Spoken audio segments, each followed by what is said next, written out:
এনসিপির রাস্তা আটকানোর বিষয়টা হলো, রাস্তা যদি আটকান, ঠিক আছে, আপনি কোনো রাজনৈতিক দল করেন না, আপনারা 20 জন মিলে রাস্তা আটকান, দেখবেন যে ওখানেও একটা ক্লাউড তৈরি হয়ে গেছে। এনসিপি এই ন্যাচারাল ক্লাউডটা পাওয়ার জন্য ওরা রাস্তাটা আটকায়, যে এই পাশের মানুষগুলো থামে যায় ওখানে দাঁড়াবে, ওই পাশের মানুষগুলো রাস্তা থামে গিয়ে দাঁড়াবে, এই মাঝখানে একটা ঠিক আছে। হ্যাঁ, এবং দেখবেন যে ওইখানে সমাবেশের বাইরে একজন একজন করে মানুষ পাস করতেছে, ওরা ইচ্ছা করে একটু জটিল করে রাখে যেন পাস করতে না পারে। হ্যাঁ, আসতে ধাক্কা দেয় এবং ধাক্কা দিলে এরকম একটা ছবি, ও ছবি সুন্দর আসছে, ঠিক আছে।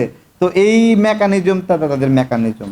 এখন এটাই তো আমাদের জিজ্ঞাসা যে এভাবে রাস্তার মাঝখানে প্রোগ্রাম করার এখতিয়ার পাইলো কোথায়?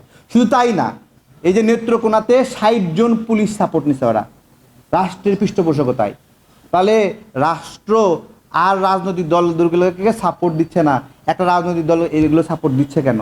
এইটা বিষয়টা এইরকম। বিষয়টা হলো যে বাগান থেকে একটা ফুল তুলে নিয়ে আসছে, এখন ফুল তুলে নিয়ে এসে টবে রাখছে, প্রতিদিন স্প্রে করে, মেডিসিন দেয়, পারফিউম দিয়ে দিয়ে ইউনুসার গন্ধ শুকতেছে। বাহ, সুন্দর এনসিপি, সুন্দর। এইরকম হচ্ছে এনসিপিকে কৃত্রিমভাবে বাঁচায় রাখার মতো একটা অবস্থা, ঠিক আছে, ওই ফুলের মতো। এটাকে নিয়ে এসে প্রতিদিন পানি দিতে হয়, স্প্রে করতে হয়, দিয়ে দিয়ে নিজে নিজেই তৃপ্তি নিচ্ছে।